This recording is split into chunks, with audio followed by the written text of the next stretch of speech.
Hello everyone, Sayani Supriya blogs চ্যানেলে একটি নতুন ব্লগে তোমাদের সবাইকে অনেক অনেক স্বাগতম, অনেক অনেক ভালোবাসা।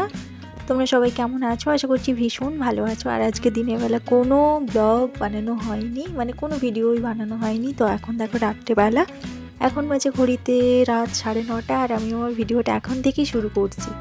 তো আজকে এসেছি বাবার বাড়িতে, সেই সন্ধ্যাবেলায় এসেছি, কিন্তু তোমাদের সাথে কোনো কিছু শেয়ার করা হয়নি।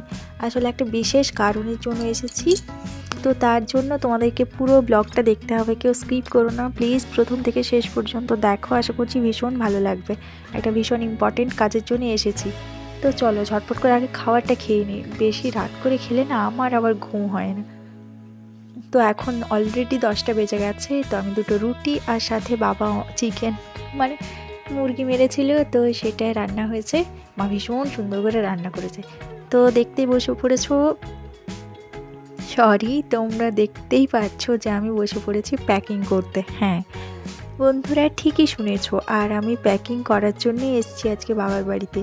আর কেন প্যাকিং করছি, কোথাও যাব কি না সেটা তোমাদের সাথে শেয়ার করব। আসলে আমি কোথাও যাচ্ছি না, ভাই বাইরে কাজে যাচ্ছে। তো তোমরা তো জানো ভাই আইটিআই করেছে, তো সেখান থেকে একটা ভালো মধ্যপ্রদেশে মাইনিংয়ের ওখানে একটা ভালো জব পেয়েছে, তো সেটার জন্যই যাবে। এখন দেখলে তো ঘড়িতে কটা বাজে, রাত 11:30, সরি 11টা।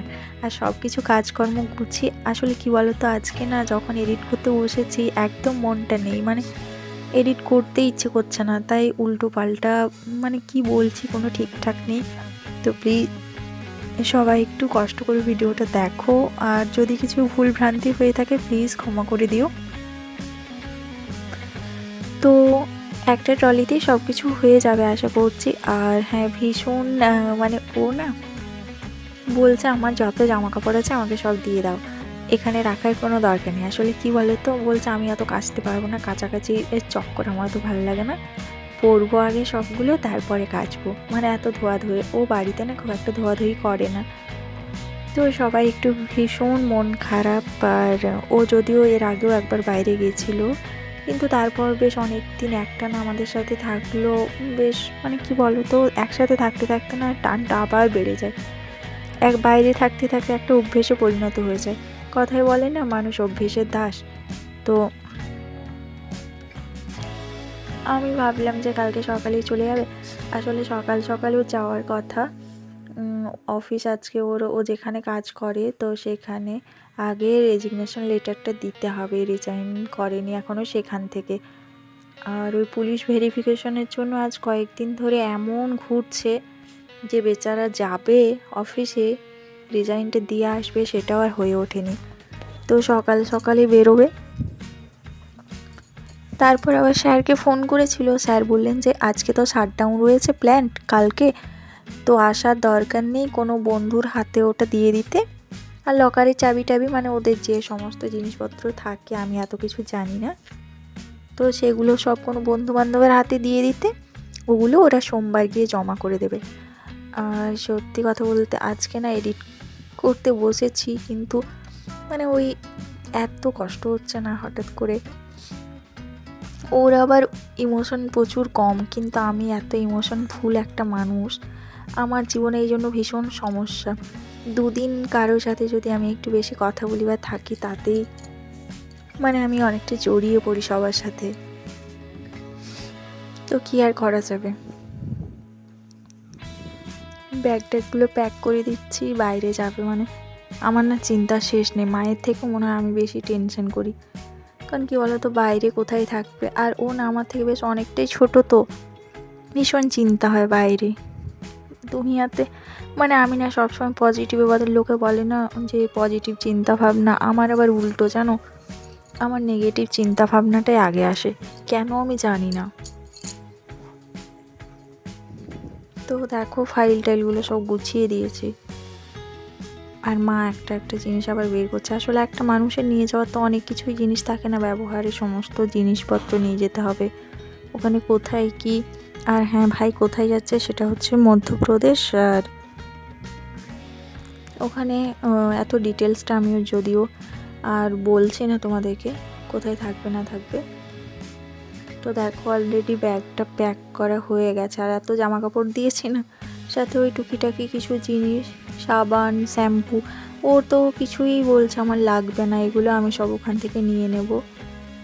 কিন্তু মানে ওই আমিও 2 বছর বাইরে ছিলাম তো অভ্যেস হয়ে গেছে, আমি জানি কি কি লাগবে বাইরে গেলে, ওষুধ টুকিটাকি কিছু, শরীর খারাপের, জ্বর, সর্দি, কাশি।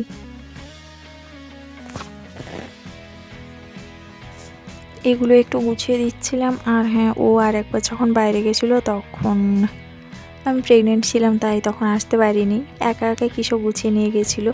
আর এবারে অনেকটা দূরে যেহেতু যাবে, তাই টিটু যাবে, ওকে ছেড়ে আসবে। একা একা কোথায় যাবে, ও তো সারাক্ষণ বলছে যে আমি চলে যাব। তো দেখো কালকে আমি সেই গেছিলাম আর টিটু ওকে ছাড়তে গেল, আমি আর মেয়ে বাড়ি ফিরে এলাম। তো কি বলবো, মনটা ভীষণ খারাপ আজকে।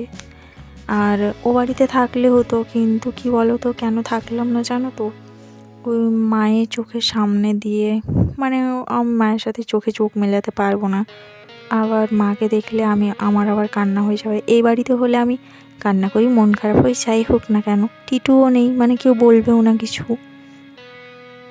কিন্তু ও বাড়িতে হলে মায়ের সামনে না, চোখের সামনে, মানে মাও দেখলাম, মা বাবা সবারই মন খারাপ। তো ওই জন্য আমি আবার চলে এলাম। আসলে কি বলতো, আমার না প্রথম থেকে ইচ্ছে ছিল না এতটা বাইরে, কিন্তু ও চেষ্টা করছে, একটা ভালো বলছে অফার পেয়েছি, আর ছেলেদেরকে তো বাইরে কাজ করতে হবে, বাড়িতে আমাকে কে রাখবে, তাহলে আমাকে লেবারের কাজ করতে হবে, এইসব বলছে। এবার সত্যি তো এখনকার দিনে একটা কাজ পাওয়া না খুবই মুশকিল, তার উপর আবার একটা ছেলের তো, মানে আমরা যতই বলি না কেন ছেলে মেয়ে সমান, কিন্তু একটা বয়সের পর না একটা ছেলের যদি কোনো ইনকাম না থাকে না, বাবা মাও দেখবে কেমন একটু ব্যবহার করে। তো জাস্ট এইমাত্র ছেড়ে এলাম, মনটা সত্যি ভীষণ খারাপ, ভীষণ মন খারাপ করছে।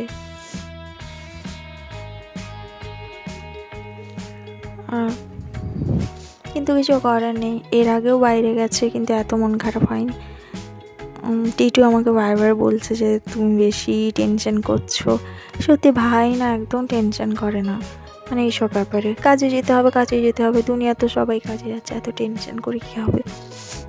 কিন্তু মেয়েরা এমনিতে একটু বেশি ইমোশনাল ফুল হয়, তার উপর আবার আমি তো আবার একটু বেশি, মেয়ে শরীর খারাপ হলেও আমি এতটা ভেঙে পড়ি না।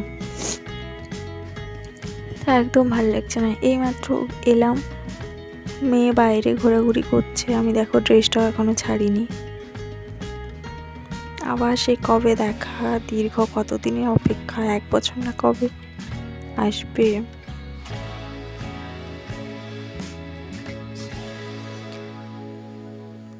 একদমই ইচ্ছে করছিল না আজকে ভিডিওটা বানানোর, কিন্তু